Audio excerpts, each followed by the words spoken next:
What's going on, guys? 5 mistakes I made when growing out my hair. Mistake number 1, not enjoying the process. This is the thing, right? It's intrinsic in all human beings to want everything now. We literally run off instant gratification. In normal life, we can usually adapt and we can find ways to get that instant gratification. But when it comes to growing your hair, there's absolutely no chance that you're going to be able to get that instant gratification. I made this mistake back in 2015. I decided then for the first time that I wanted to grow my hair. I got through the awkward phase and I was just coming out the other side. One day I looked in the mirror and I thought, I don't like it. I don't like it at all. So I caved in, I cut it, and I regretted it straight after. When you're growing your hair, you're gonna have to love the process. You're gonna have to love the good days, you're gonna have to love the bad days, and you're gonna have to love those days in between where it nearly looks the way you want it to look, but it doesn't quite look the way that you want it to look. It's just about staying motivated. It's about staying true to the reasons why you decided that you wanted to grow your hair. And yes, you're gonna get the criticism along the way. I've spoken about that before. And it's really just about ignoring that, enjoying the process, and just making it matter to you. Mistake number 2, using the wrong hair products.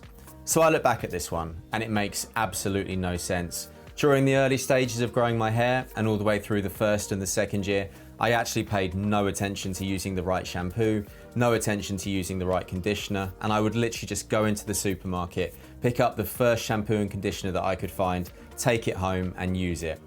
Absolutely terrible mistake. It meant that I was never happy with the way that my hair looked. It meant that my hair never had the right texture. It meant that some days it was too frizzy, other days it would just hang too low. It just never looked the way that I wanted to look. And this was bad, firstly because it meant that I got unmotivated and wanted to cut it, but it was also really bad because it just didn't maximize on the potential that it had. Now I started to do research and I'm a lot more clued up in terms of what works well for my hair type and what works well for my hair texture. And I can say firsthand, it looks so much better now, it feels so much better now, and I just enjoy the process a lot more than I did before. If you're in the early stages of growing your hair, this is a great opportunity to find the right hair product for you. And if you're even further down the line, this is a great opportunity to again play around and find the right hair product. Because I promise you, you will be so much happier with the end result when you do. Mistake number 3, spending too much time comparing my hair to other people's. So human beings compare themselves to other people because they're trying to work out where they rank within the world. They're trying to work out where they stand. And the only way that they can do that is to use other people as a benchmark and as a comparison for who they are. In normal life, unfortunately, this is just what happens. This is just the nature of being a human being. But I see it in my comments, and I even did it myself. You're consistently trying to gauge what your hair should look like using somebody else's. The truth is, you're never going to be able to replicate anybody else's hair. And you might have a similar hair type or a similar hair texture, but it's not going to look the same way that it does on them on you. And the quicker you understand this, the happier you will be when you're growing your hair. When I first started, I spent my whole time doing this. I'd look at other guys' hair and I'd think, why doesn't my hair look like that?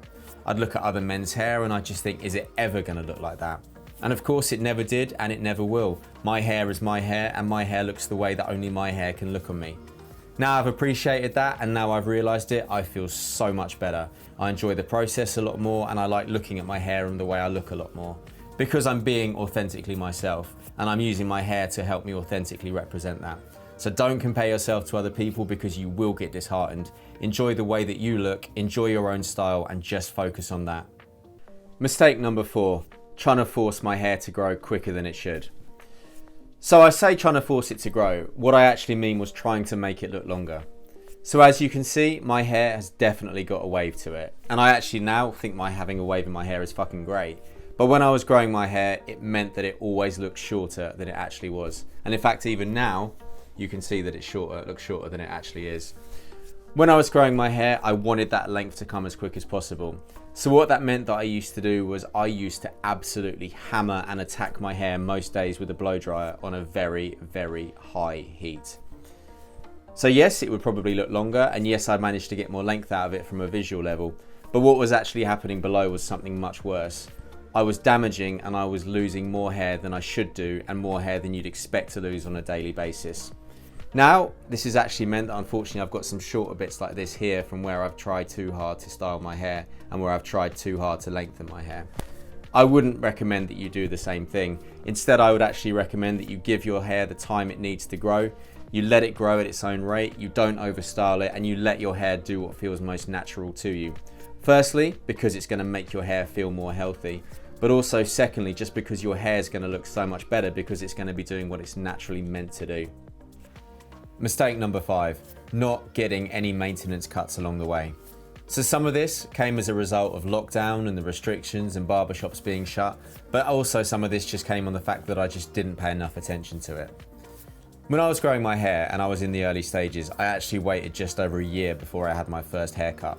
By this point, I already had some split ends, and I remember when I went to the barbershop for the first time to have them taken out, they weren't too impressed. In fact, they wondered why I hadn't gone a long time sooner.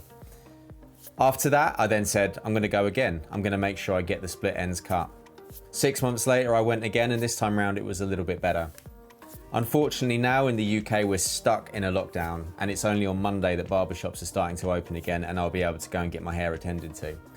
But what it really means is that my hair's got more split ends than it should do. And what it really means is that I'm probably, when I come to next get them cut out, gonna have to have a little bit more length taken out than I would like. If I could go back in time, and if I could start my hair growth journey again, I would definitely make more of a concerted effort to get those split ends cut. So if you're in the early stages, I'd recommend that you do exactly the same thing, because as someone that didn't, I can safely say that it's definitely a regret of mine. And if you're even a little bit further along the line, don't make the choice that I made, that just because your hair is the length that you want, you don't need to do anything with it. Get those split ends cut, because I promise you, it will look so much better. And that's it. 5 very simple mistakes that I made, and 5 very simple mistakes I'd recommend that you don't make. As always, guys, thank you so much for watching this video. And if you liked it, please can I ask you to click like and subscribe down below. If you really liked it, I am also offering one-on-one coaching at the website also down below. But as always, nothing but love. Take care, and I'll see you all in the next one.